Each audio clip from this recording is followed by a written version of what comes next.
Greetings and welcome to Story Tells, the evolution of Poetic Soul Unspoken Roots. I am your host, author, businesswoman, inspirational leader, and philanthropist, the Lynette. We are in the final week of National Poetry Month, which is in the month of April. And when National Poetry Month has concluded, I will continue to still meet with you every Sunday reciting one poem from my inspirational collection of poetry entitled Poetic Soul Unspoken Roots, which is right here next to me. For those of you who have not yet been able to purchase your copy, but you would like to get it, no worries. I will have my website at the end of this segment in the show notes and this video so that you can get your personal autographed copy directly from me. Okay? All right, so we're going to go ahead and get started. I would like for you to get you a glass of water or wine if you so choose. Light a candle to set the tone and grab a snack if you like. Make yourself comfortable. Come on back so we can get started.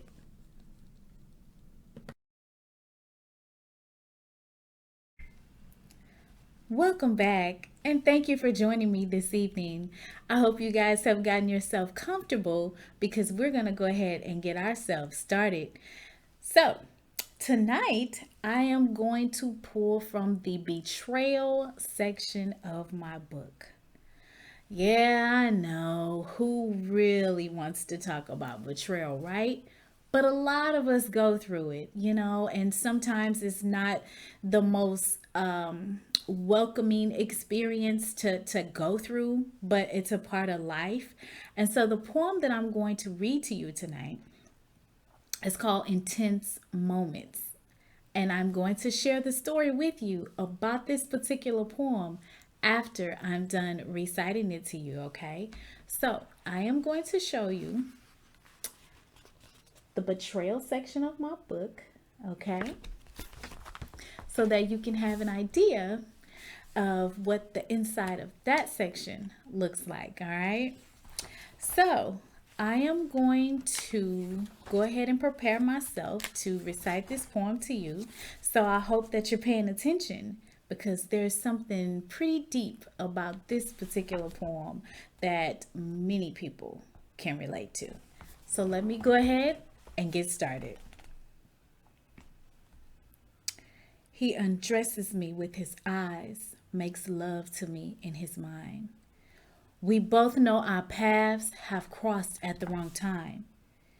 See, he be taking me places in imaginative spaces with high hopes of intense faces, faces, faces.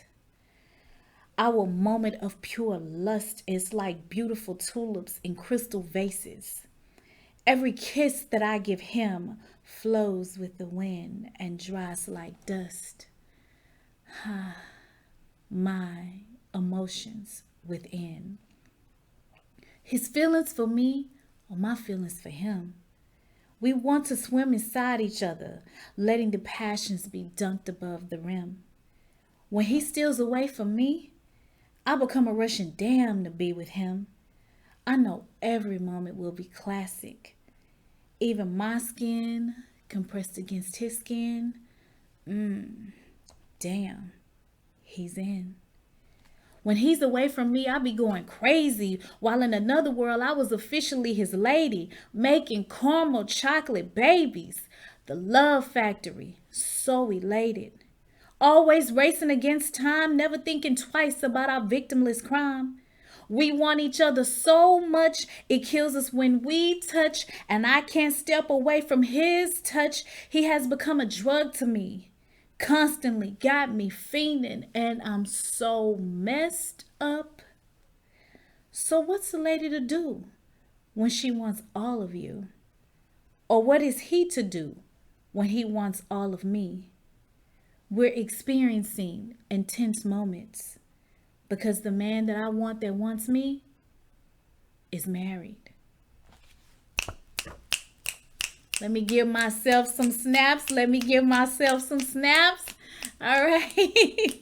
For those of you who are unaware of what I am currently doing, let me explain to you what I am doing. All right, so in the poetry world, when a poet is standing before an audience and they are expressing themselves, the audience responds back, informing the poet that they are in sync and in agreement with what it is that they are saying without actually interrupting the poet as he or she is speaking. So, that is what these snaps of the fingers are. So, people, when you come into the poetry world, just get prepared to snap your fingers when you like what the poet is saying. All right. Okay, so let me share with you how intense moments came to a reality. This poem is about a lady that I know. She was friends with someone, and they were, a little too close, in my opinion. And they began to realize that they had some things in common, okay? And so, with that, this man started to let her know that he had interest in her. And she wasn't quite sure how he was coming with her. And so, of course, she came to me with the story. We talked about it. And I said to her, he's trying to let you know that he's into you. And I'm not so sure if you should allow yourself to go that far, because it could turn into something else that you're not going to be prepared to handle.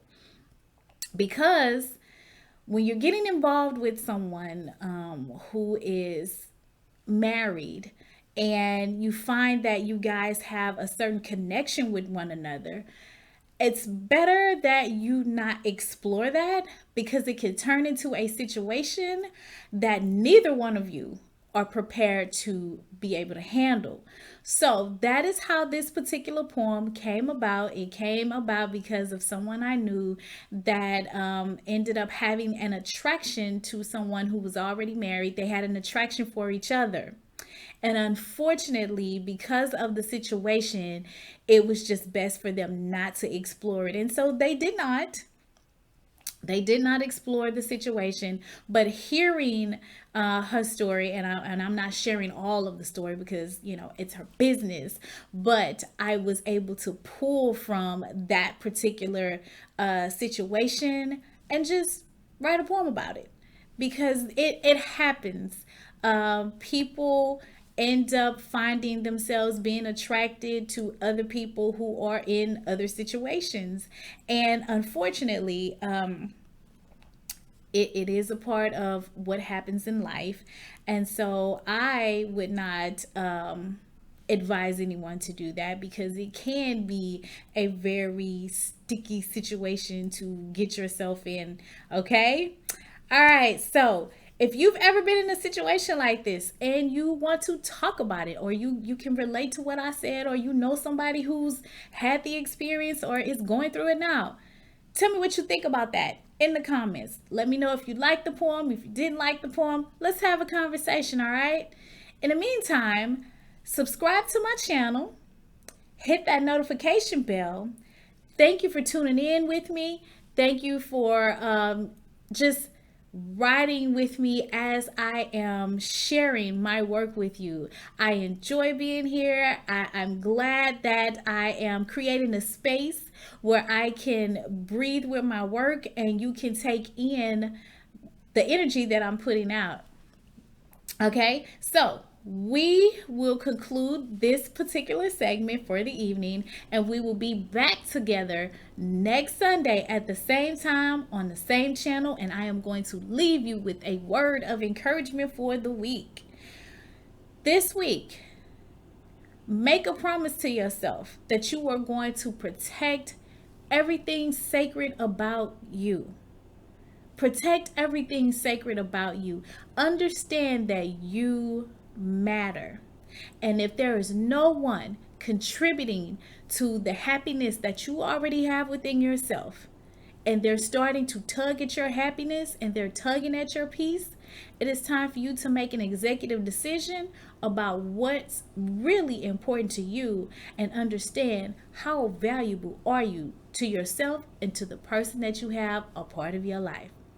Until next week, I will see you. Have an amazing week intentionally, and God bless. Bye.